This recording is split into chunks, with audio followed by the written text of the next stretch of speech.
This is PediaCast CME.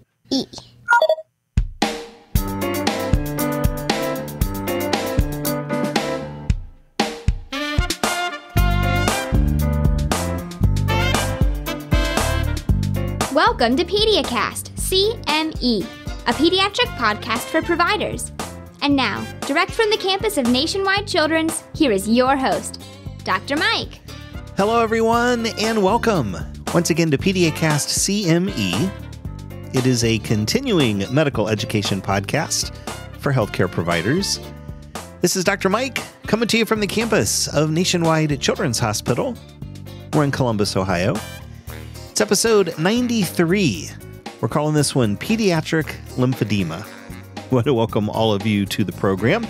I also want to say Happy New Year. So I know it's getting late into January, but this is our very first CME episode of the new year, 2024.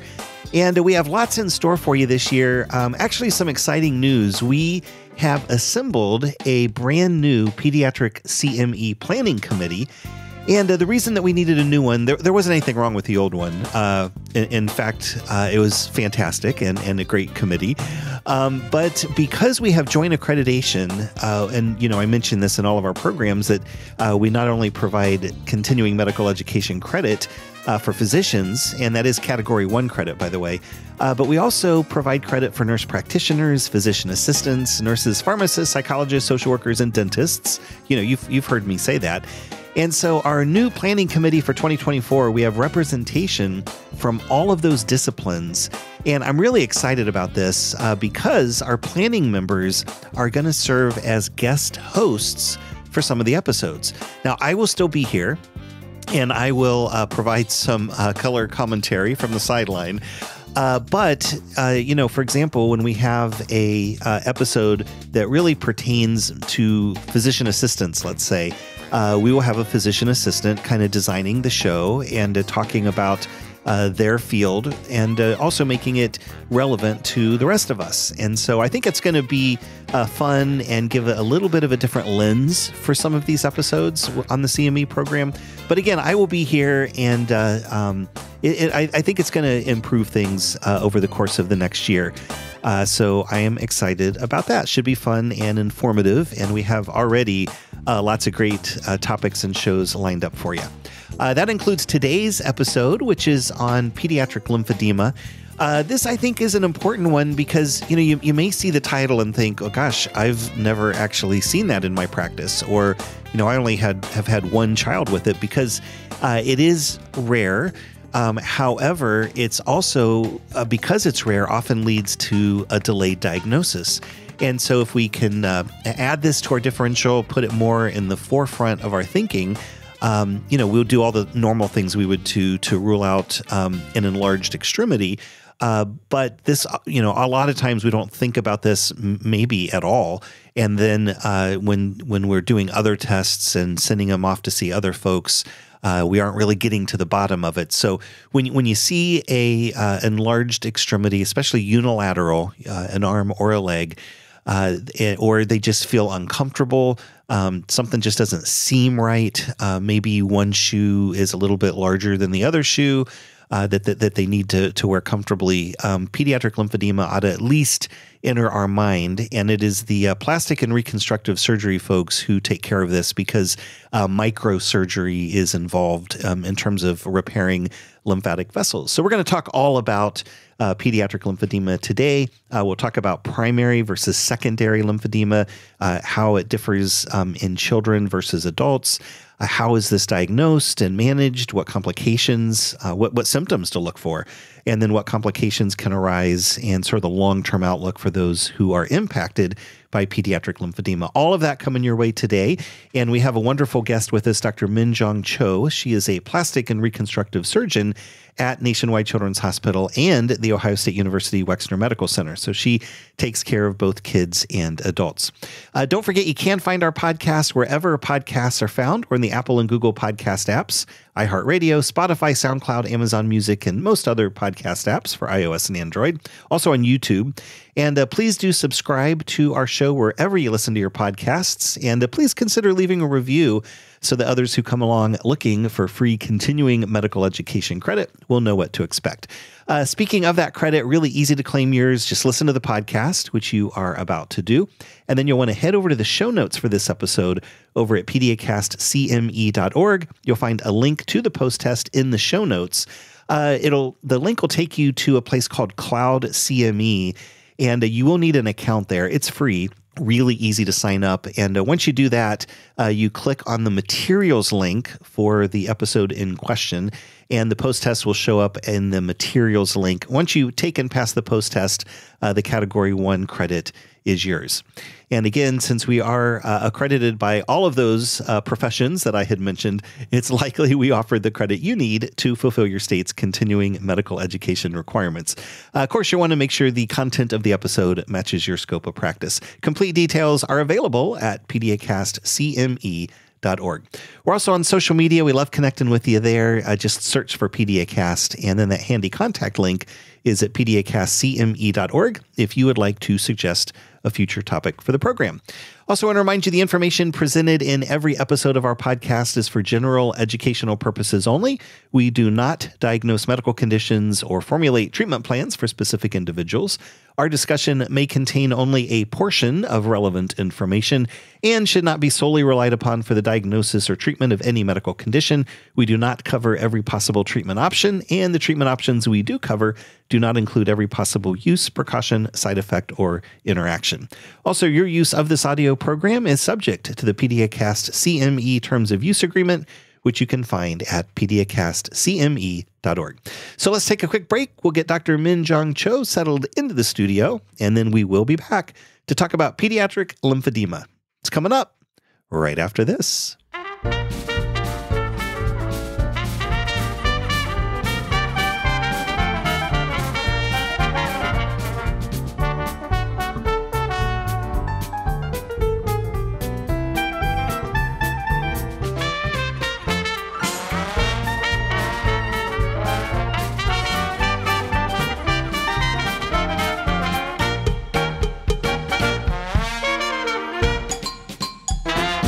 Dr. Min-Jeong Cho is a plastic and reconstructive surgeon at The Ohio State University Wexner Medical Center and Nationwide Children's Hospital, and an assistant professor of plastic and reconstructive surgery at The Ohio State University College of Medicine. She has a passion for helping young patients and families impacted by pediatric lymphedema. That's our topic today, but before we get into it, let's give a warm PediaCast welcome to our guest, Dr. Min-Jeong Cho. Thank you so much for being with us today. Thank you very much, Dr. Mike, for a fantastic avenue for us to discuss pediatric lymphedema today. Yeah, I'm really excited to talk about this. I think a great place to start would be just with definitions. What exactly is lymphedema, and what are the different types of lymphedema that one can get? So for lymphedema, it's a chronic swelling of any extremity, either arm or leg, typically due to the impairment of lymphatic system. So primary lymphedema is when patients are most likely born with impaired lymphatic system.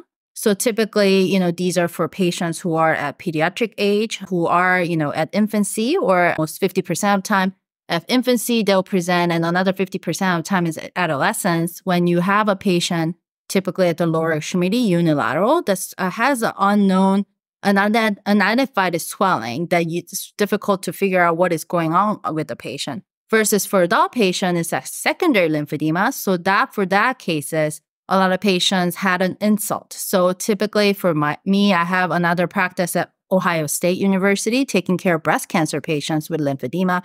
For those patients, they have axial lymph node dissection, which removes the lymph nodes. And then therefore the lymphatic vessels have a difficulty, draining the arm. So these patients have secondary lymphedema because of the surgery, either radiation or axial lymph node dissection.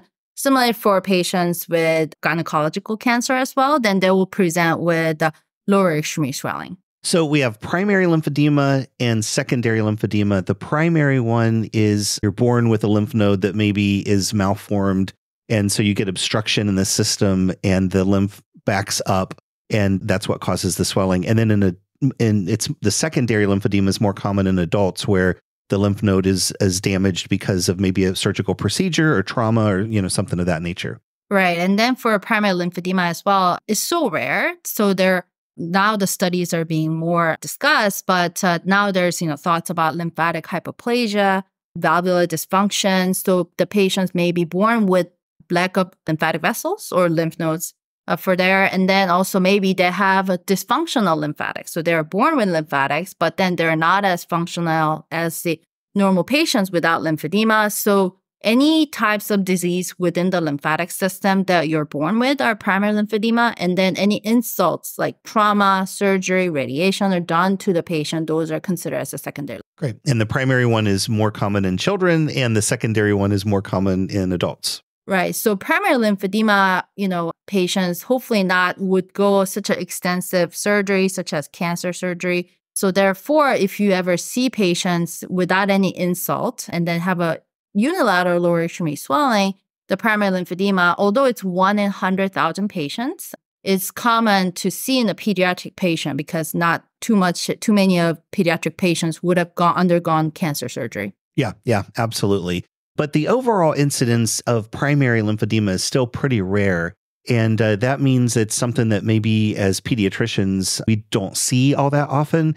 And you probably see it more because you get referrals from all over the place. Right. But in terms of local cases, there probably aren't a ton of those because it is unusual. So and it sounds like there are multiple possibilities for the cause of primary lymphedema. Do we think that there's a genetic component to it? So about 70% patients are idiopathic. There's no genetic involvement. And then there aren't any identified genetic causes that are associated with lymphedema, although there are like genes that are believed to be associated with it. But it's there's no one, like for breast cancer, there's BRCA, but there aren't any for as much evidence on it because, like you said, it's so rare. And then as pediatric providers, how will we see this in the office? Like what would make us concerned that that's what could be going on for a particular child? So for infancy, it's usually lower extremity. So unilateral lower extremity swelling that without any trauma, without any injury, and then just suddenly it's progressive as well. It doesn't get better. And it's so usually at infancy, so I have a pediatric population, from infancy. And then I have another group comes at adolescence. So a lot of these patients actually go to orthopedic clinic, joint clinic, or rheumatology because they think, this is a swelling. There must be something going on with the bones, or maybe something rheumatological cause that's causing it. So a lot of my patients, especially adolescent patients, have gone to these clinics actually, and then tons of studies were done, but then there are no identifiable causes. So then we have a vascular anomalous clinic. That's where the patients come in. And probably the reason that there's sometimes this delay in diagnosis is because it's so unusual. It's not the first thing that we think about. And it's much more likely that the individual patient has one of those other problems. But it's always unfortunate when it takes a while. It's so frustrating for the patient, for the family, for the providers who also want to get to the answer. So what are then the key steps in diagnosing pediatric lymphedema and separating it out from all of those other things? Right. So first step would be, is it bilateral, unilateral? Because at bilateral, you're usually systemic causes, maybe cardiovascular or genitourinary causes. Once you know that it's not a systemic cause and it's unilateral and it's also progressive, there are a couple of studies that I've seen a lot of providers get it, which are typically like MRI or ultrasound DVT duplex, which, you want to rule out DVT as well. But those studies actually doesn't show you the lymphatic systems, actually. A lot of study that they have gone everything under the moon. And then there's one key study, which I know a lot of system provides. It's a lymphoscintigraphy, actually. So in this study, you have a patient, you inject a radionuclide into their foot or hand for the upper extremity, and then you see how this dye travels over time. So it is very typical for me to get one side, like you could see a clear linear lymphatic channel going up, and then lymph nodes are taking up this dye, versus the other side, there's no clear lymphatic channels. You see the dye just kind of spreads, and then you could actually see the time travel as well, that one side, like lymph nodes dye is already in the lymph nodes, is already going into the intra-abdominal nodes, while the other one is like dye is still at the leg. It's trying really hard to get to it. So that's like the key study. You're like, okay, this patient has lymphedema. And is this something that typically, do you find primary care providers order that test and then find it and then refer to you, or do they get referred to you and you usually order that test to sort of confirm? So they get referred to me because it kind of sounds scary. Lymphoscintigraphy, radio isotopes. So I have seen patients who get more non-invasive study like MRI and ultrasound DVT. So they have kind of ruled out everything they can. And then the patients are referred to me kind of more, the patterns I see is a rule out. So not DVT, not, soft tissue issues. So then here's a patient potentially considered for a lymphedema. Now, the extremity swelling, whether it's upper extremity or lower extremity, is it subtle or is it significant? Because I'm thinking, like, if someone gets to be a teenager and they have primary lymphedema, it must have been pretty mild when they were younger. So are there cases where you're kind of, cause, you're looking at the extremities and thinking, is one larger, and parents oftentimes will, say, yes, it is. Right. But we have to kind of almost, take a step back and look a second time. Right. I mean, I have seen patients before puberty. So those patients actually is very subtle. Patients may say the patients say this leg feels heavier. So you don't, the disease, the progression of lymphedema is that you have impaired lymphatic system, and then you have the swelling, which is more fluid component. And then as it progresses, the fluid, and then also there's the fat hypertrophy. So that's when you actually start seeing more. So if in the earlier stage, patients will be like, tell their parents, it feels heavier. Somehow it feels heavier, especially at the end of the day. And then when I wake up in the morning, it's actually better. Difficulty to run. So their tolerance actually goes down because it feels heavier.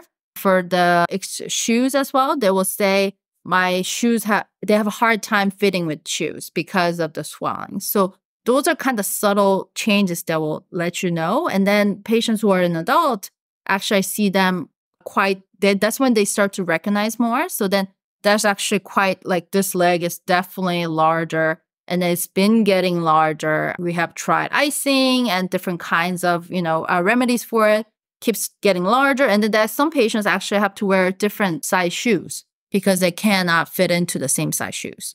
So that's really interesting because as primary care providers, especially in teenagers, I mean, those are the kind of things that you hear and they just make you go, because maybe you haven't heard of lymphedema before. It's not in the forefront of your diagnosis. Right. And that's where I think AI in the future may be helpful in terms of it doesn't have the biases for what's more common and less common. And so, that may be something in the future where we get some help with a diagnosis. So once you land on that diagnosis, so you've done the nucleotide testing, the imaging, and we determine that it is lymphedema. How is that then treated? So typically the first step of any kind of primary or secondary lymphedema is compression therapy because the lymphatic system is impaired. So unfortunately, you have to start the compression therapy, which patients are measured at different lengths. And then there are different kinds of pressures applied to help with external pressure to this lymphatic fluid to overcome the lymphatic dysfunction. Once you start that compression therapy, because some patients are like very swollen, like literally they have pitting edema, you will put 2+ pitting edema. So you have to control that swelling. And then once that's controlled, then you could determine, okay, if this is a patient is a candidate for surgical treatment. So before, there are recent advances these days. Before then, pediatric lymphedema especially put a compression garment, kind of hope for the best actually. And then later on, when they're adult, all that fat hypertrophy could be liposuction. So it's like a debulking surgery, essentially. A lot of lymphedemas were treated that way until recently. Now we have what we call super microsurgery. So with that, I actually have a microscope that lets me 40 times of what my eye see. And then suture that's thinner than my hair. And then to help me perform what we call physiologic surgery. So here, what we'll do is that we will try to re-establish the lymphatic system using super microsurgery. Are you able to evaluate the effectiveness of it in the operating room? Yes. So what we do is that in addition to the lymphoscintigraphy, we have what we call indocyanine lymphangiography. So what that means is that we'll inject a dye, it's a fluorescent dye actually, into the foot or hand, and then we could actually see real-time dye traveling through the lymphatic system. And as you see that lymphatic system travel, you could identify the areas that the channels are blocked. So you could target those areas. Okay, that channel is blocked right there. Or in pediatric patients, maybe there's a backflow of the channel. So sometimes you could literally see the dye travel up and then it backflows back into the leg. So then you target those areas and we do what we call lymphovenous bypass. So what that means is that, for example, if you're at a grocery store, you're in line, and then someone opens a new cash register and everyone kind of flows in. So similarly, in lymphovenous bypass, I find a lymphatic that's been having issues, whether blocked or have a backflow. And then I find a vein that's next to it and I create a connection between that. So now it bypasses the area of obstruction or a dysfunction and then it returns back to the system. Yeah, boy, that sounds like it's tedious and some trial and error, especially if there's not a vein next door that you can drain into. Are these typically long procedures? Do these take quite a bit of time, or it does take quite a bit of time because we have to identify and that these lymphatic channels are actually translucent. So, and then the reason it's a super micro is because these channels are less than 0.8 millimeter. So, it takes time to find the correct lymphatic vessel and then also find a vein that's caliber same size for this lymphatic channel and then use the 11-0 or 12-0, the typical sutures we use. And if you think about if I close the skin, I will use, for example, pediatric patient 4-0, 5-0 sutures. These are 11-0 and then usually vascular repairs are done with 8-0. So it's quite a small suture under the magnification 40 times. So it does take quite a bit of time, but however, it's a really satisfying surgery for the patient. Yeah, absolutely. And I'm sure satisfying for you too, because a lot of times there is that delay in diagnosis and folks are just like, I want this taken care of. And you're the one to do it. So that's exciting. Now, quick question. I'm wondering, in addition to the treatments that you've talked about, is it possible to take a lymph node from one area of the body and move it to help, or would that then cause a problem at the site that you're getting the lymph node from? Yeah, that's a great question. And for one of the physiologic surgeries that first, reconstruct lymphatic vessels using the lymphovenous bypass. And then also another part is reconstruct the lymph nodes. So these are actually for patients with more severe disease because whenever you have earlier disease, the lymphatic vessels are less diseased. So you have ability to reconstruct them. However, as the patient's stage progresses, sometimes we have to do the lymph node transfer. So as you have mentioned, these are vascular lymph node transfer. So we will take lymph nodes from different body parts and then we'll put them in the areas where the lymph nodes are having issues. So there are different areas that lymphatic surgeons will take lymph nodes. You could take it from your supraclavicular area. You could take it from your groin area. You could take it from your abdomen area. So there are a variety of options. I do prefer to take them from intra-abdominal area just because there's tons of lymph nodes in that area. And also the concerns are for, like you said, like causing iatrogenic lymphedema in the areas of donor site is less concern versus if I have to take it from supraclavicular or groin area, then we have to be very selective on which lymph nodes to take because we have to identify which lymph nodes are draining the extremity or the lower extremity. So then that's going to be an even longer surgical procedure because you're going to have to make sure that where you took the donor site, where you took the lymph node from, that everything is working and appropriate there before you get out of Dodge, right? Yeah. So for lymphovenous bypass, it's usually outpatient surgery, 3 to 4 hours, versus the vascular lymph node transfer.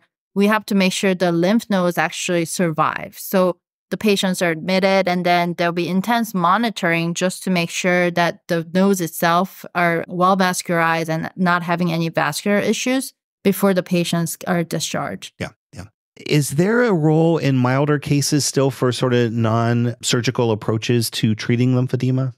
Yeah. So, compression therapy, regardless, primarily or secondary lymphedema, is always first-line treatment because even if I do the lymphovenous bypass, you have to wear compression therapy. I always tell my patient it goes hands in hand, external compression and then reconstruction of the lymphatic system. And then there are certain times there are other therapies. For example, there are areas that the fat hypertrophy that I cannot address that with a physiologic surgery. So for those areas, I would do a liposuction because that's the area that patients have difficulty wearing pants or clothes because of the fat, like the volume discrepancy. So for those areas, like I would do liposuction. And then as I was researching this, physical therapy kept coming up. Is physical therapy a routine part of the treatment for both primary and secondary lymphedema? Yep. So actually for my breast cancer clinic, physical therapy is actually right next to clinics. So they go hand in hand because compression therapy, the physical therapist, lymphatic physical therapist will measure their garments. And also there's a manual lymphatic drainage. So then all the patients I have learn how to do manual lymphatic drainage themselves. So then, because they could tell, like, okay, my leg is swelling. I did a little bit more activity today. It's a little bit decompensated. So they will do manual lymphatic drainage at home. And also there are different kinds of modality. Sometimes some patients are over decongested. So then we will do extra compression therapy for those. And the physical therapy folks kind of follow them along and help them learn how to do that and support them in those non-surgical kind of measures. And then how can pediatricians then, when we do take care of kids and families who are impacted by this, how can we best support the patients and the families with lymphedema? I think it is a very difficult diagnosis because it's non-curative. And it's difficult for pediatric patients, especially to wear compression garment, even for adults, because it's for life and then it's progressive disease. So the measures I do with surgery is trying to slow down the progress and actually make quality of life difference. However, I think it's very difficult for a patient and then family, especially sometimes some families ask family members, is it something they did during, pregnancy or is this hereditary? I get that a lot, which I'm like, I totally understand because you have a child and then or infant in different types, different ages, and you feel like, oh my God, my son or daughter's leg is getting bigger, or arm is getting bigger, and what can we do? And then I think for a pediatrician is to recognize the lymphedema.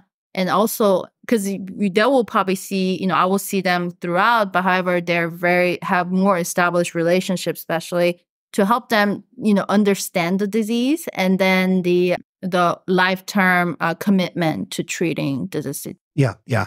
So as pediatric providers, we may not be the one to actually diagnose it or to manage the primary disease, but we are in a great position to provide education about the condition. If, some questions come up in their mind and it's not at a time when it's convenient for them to see you or ask you, just having sort of a knowledge base of it can help us support families. So we will have lots of resources in the show notes for folks to check out over at PediaCastCME.org. This is episode 93, so just look for that. And we will have resources that you can look to, and we'll talk a little bit more about those as we get to the end of the program, but stuff for both providers and also for families and education and to improve health literacy about lymphedema, all are going to be in the show notes for you. And then is there anything that can be done to prevent this from happening? It sounds like maybe not, since it's either genetic or the result of surgery or cancers and trauma. But is there anything that we can do to reduce the risk of this, especially in children? Yeah. So for children who are going cancer surgery, so I have actually a couple of patients who went under cancer surgery and then actually have symptoms of lymphedema. So those patients are actually, we could do what we call prophylactic lymphovenous bypass. So at the time that whether they're going to take the extra lymph node or the growing lymph nodes, then I could do a preventive measure. So then what I will do is identify the lymphatic vessels that will be cut as a part of lymph node dissection. And then I'll perform the bypass right there. So then actually, that's a lot of things, a lot of procedures that I do for the breast cancer patients, because that the risk for having a lymphedema after extra lymph node dissection, it goes up to 40 to 50%. So then we perform those preventives, which is applicable for the pediatric patients. Doesn't happen often, but these patients have seen a couple of patients who got secondary lymphedema after the third cancer. So in kids, as we're thinking about kids who then have secondary lymphedema because it happened during like a lymph node removal surgery. Right. In those kids, it may be worthwhile to at least get a consult with you to see if that's something, like if it's a high risk lymph node that they are removing, then that may be something that you would want to be in the operating room at the same time. Yeah, completely as the agree primary with you. removal. If I know that for patients will be like, for sure we'll get grand lymph node dissection or after lymph node dissection, then I want to be there for the kids, because that, for example, these are very young kids, so that I know that the risk is very high. So I'd rather perform that procedure. And also they go into the surveillance protocol. So typically I'll see them preoperatively, and then I follow them every 3 months with a physical therapy, and then we'll get measurements of the leg or the arm. And then depending on how they're feeling and also how the measurements are looking, sometimes we actually, even the radiation patients, so even if they don't get the lymph node dissection, but that they'll get a heavy dose of radiation, we do see patients after radiation also get secondary lymphedema as well. So those patients, I follow them for 2 years. It could take up to 2 years for those patients to show with the lymphedema symptoms. So whenever I see a patient every 3 months, and then I'm like, okay, this patient, even if we did a prophylactic approach, I know that patient's going to get lymphedema. Most of the time with the radiation, heavy dose radiation, I see a lot of patients with that. Then I will get an ICG again, and then I will do very early therapeutic lymphovenous bypass, because you want to treat this patient early, because as the disease progresses severe, it's very difficult to treat. So those patients, I follow them very closely for 2 years and then perform the lymphovenous bypass as needed. Gotcha. And so really there's a whole range of possibilities here, from you being there for the primary surgery, especially if it's a really high risk lymph node. But if it's a lower risk one, it's something that you might just follow them frequently and see if it develops and then treat it from there. Very interesting. Now, and I think you kind of alluded to it a little bit, but in terms of untreated or poorly managed lymphedema, what are some of the complications? And it sounds like one of them is that it could become severe and then be more difficult to treat. Yeah. I mean, like some studies say patients who have lymphedema, actually for like breast cancer patients, they actually said that having lymphedema is actually worse than surviving cancer. That's how much of impact it has on the patient. And then the cost, the compression garment, and also the activity restrictions from that. And because you feel heavier, it's difficult for them to run, also do a lot of kind of activities outside, and also the social stigma. So a lot of times for pediatric patients, will be like, especially when you're going under puberty, their peers will recognize difference in the size of the extremity. So they could get bullied. That's another concern. So some of my patients don't want to wear the compression garment because they feel like, okay, they see them and then their peers talk about it. And then medically is you're at more risk, so higher risk for developing cellulitis. So a lot of patients will, because you have an impaired lymphatic clearance, so patients are at risk. So a lot of patients, I tell my patients, be careful when you're gardening, make sure you wear a glove, almost like diabetic patients almost, that you have to make sure there's no cuts. And then if you're getting any symptoms that you feel like, they know that if you're getting cellulitis, you have to immediately contact my office so they, prevent the hospitalization. Yeah. And that makes sense because we know that lymph vessels, carry foreign material to lymph nodes where the immune system can interact with it. And so if you have a problem with that system, then you certainly could get bacteria that's growing and the immune system isn't being able to effectively get to it to treat it. So certainly that's another area where pediatric providers can, if you have a kid who went through this, it's something to think about. And the mental health part of it, I don't want to gloss over that. There is definitely, with any chronic illness, anxiety, depression, and just stress in general, and not only for the kids, but also for parents and the family. And so we're in a great position to make sure that those kids are getting their mental health needs met as well. Yep. And then especially the greatest thing is that one of my pediatric patients came back to my clinic after lymphovenous bypass and said, I ran with, my friends, and I didn't have issues after running.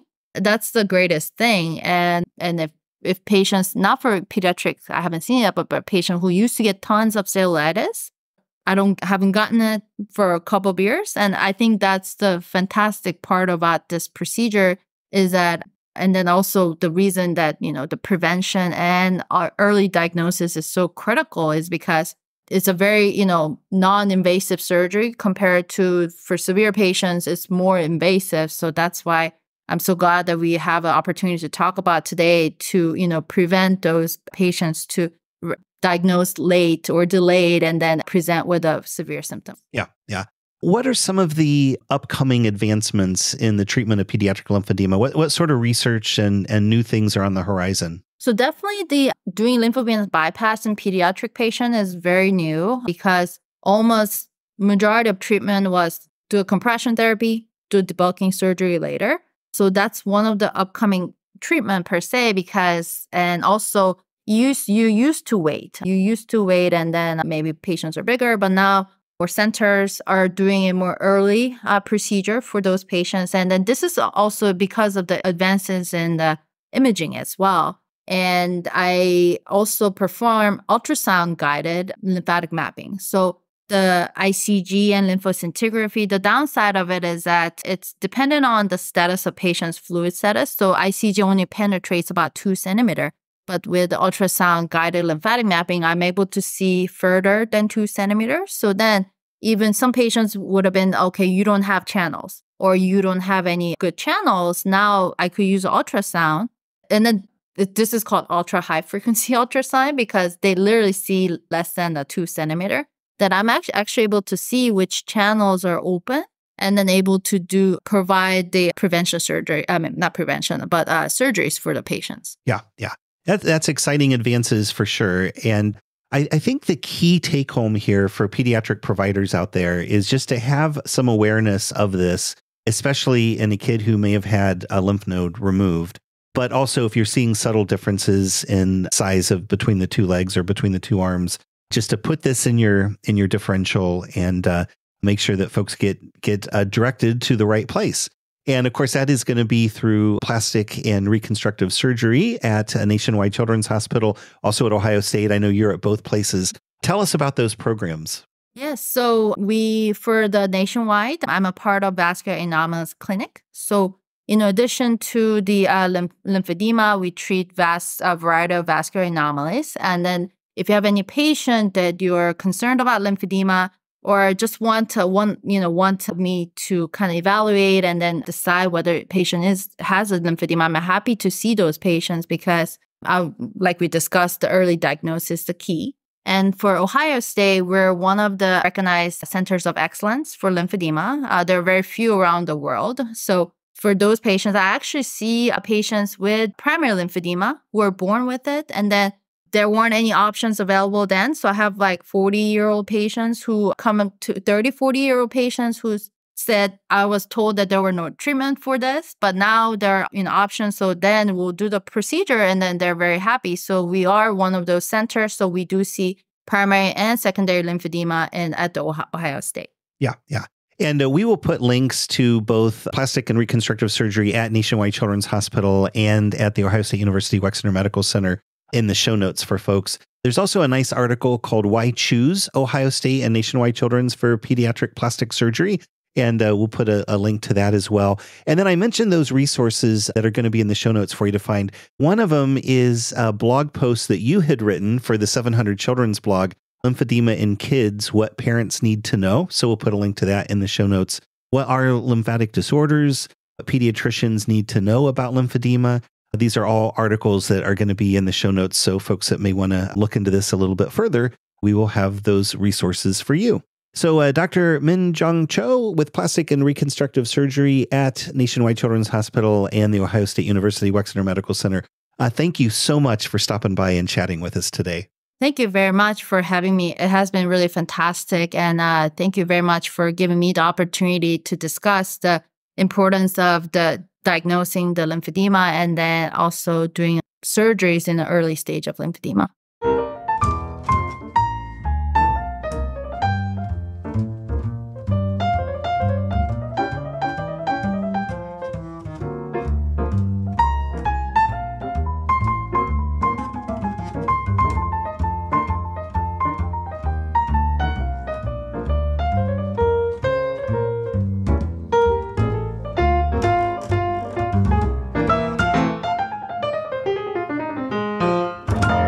We are back with just enough time to say thanks once again to all of you for taking time out of your day and making PediaCast CME a part of it. Really do appreciate that.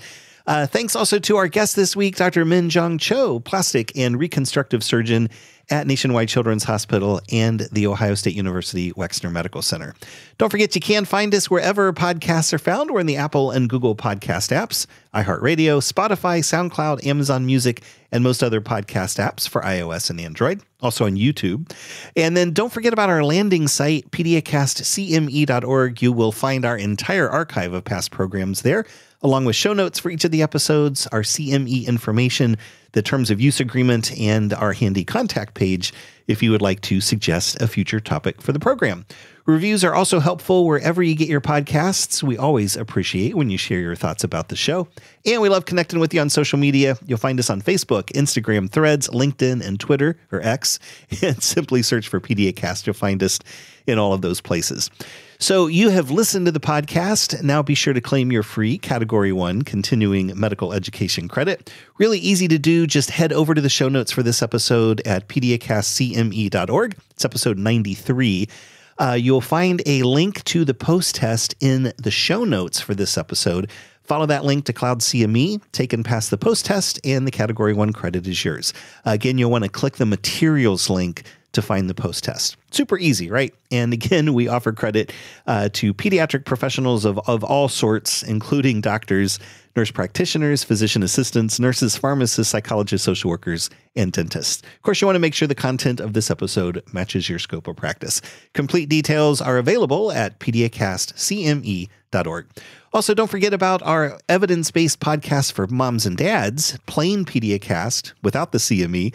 Lots of pediatricians and other providers also tune in as we cover pediatric news, we answer listener questions, and interview pediatric and parenting experts. Shows are available at the landing site for that podcast, PediaCast.org. Also available wherever podcasts are found. Simply search for PediaCast. Thanks again for stopping by, and until next time, this is Dr. Mike saying stay informed, keep it evidence-based, and take care of those kids. So long, everybody.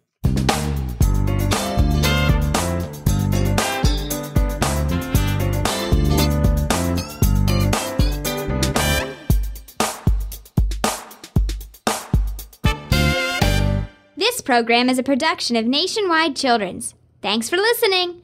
We'll see you next time on PediaCast CME.